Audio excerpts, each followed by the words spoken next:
چھوٹے سے گاؤں میں آئلہ اپنی ماں اور چھوٹے بہن بھائیوں کے ساتھ رہتی تھی۔ غربت کے باوجود وہ ہمیشہ مسکراتی رہتی تھی اور اپنے خوابوں کو حقیقت بنانے کی کوشش کرتی تھی۔ وہ دن بھر کھیتوں میں کام کرتی اور شام کو اپنے ہاتھوں سے خوبصورت دستکاری بناتی جو وہ بازار میں بیچتی تھی۔ دوسری طرف شہزادہ زید اپنی سلطنت کا واحد وارث تھا۔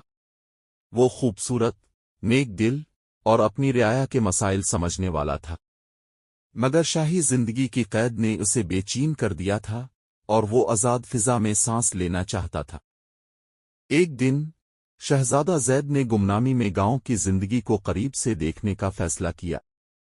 وہ عام لباس میں ایک میلے میں پہنچا۔ وہاں اس کی نظر ایک لڑکی پر پڑی جو اپنے بنائے ہوئے دستکاری کے سامان بیچ رہی تھی۔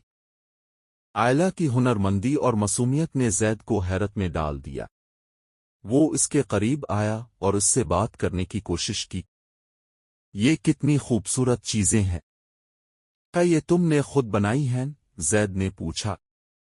آئلہ نے مسکرا کر جواب دیا، جی ہاں، یہ میری محنت کا نتیجہ ہے۔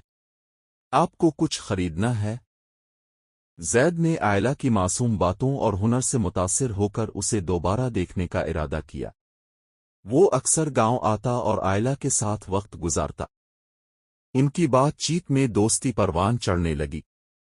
آئلہ کو علم نہیں تھا کہ زید دراصل ایک شہزادہ ہے۔ اس کے لیے وہ ایک عام لڑکا تھا جو اس کے ہنر کی قدر کرتا تھا۔ جب شاہی محل کو زید کی گاؤں کی آمد و رفت کا پتہ چلا تو بادشاہ اور ملکہ نے سختی سے اسے روکا۔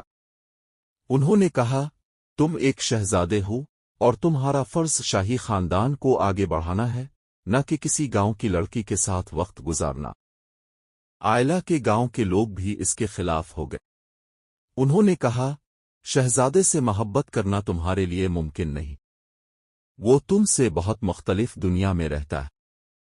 زید نے شاہی زندگی اور آئلہ کی محبت کے درمیان ایک مشکل انتخاب کیا۔ اس نے بادشاہ کو صاف لفظوں میں کہا، محبت تخت و تاج سے زیادہ قیمتی ہے، میں اپنی زندگی آئلہ کے ساتھ گزارنا چاہتا ہوں۔ زید نے شاہی تخت چھوڑ دیا اور آئلہ کے ساتھ گاؤں میں رہنے کا فیصلہ کیا۔ انہوں نے مل کر ایک نئی زندگی شروع کی جہاں محبت اور ہنر نے ان کے خوابوں کو حقیقت بنا دیا۔ یہ کہانی اس بات کا ثبوت ہے کہ محبت ذات، حیثیت اور دنیاوی رکاوٹوں سے بالاتر ہوتی ہے۔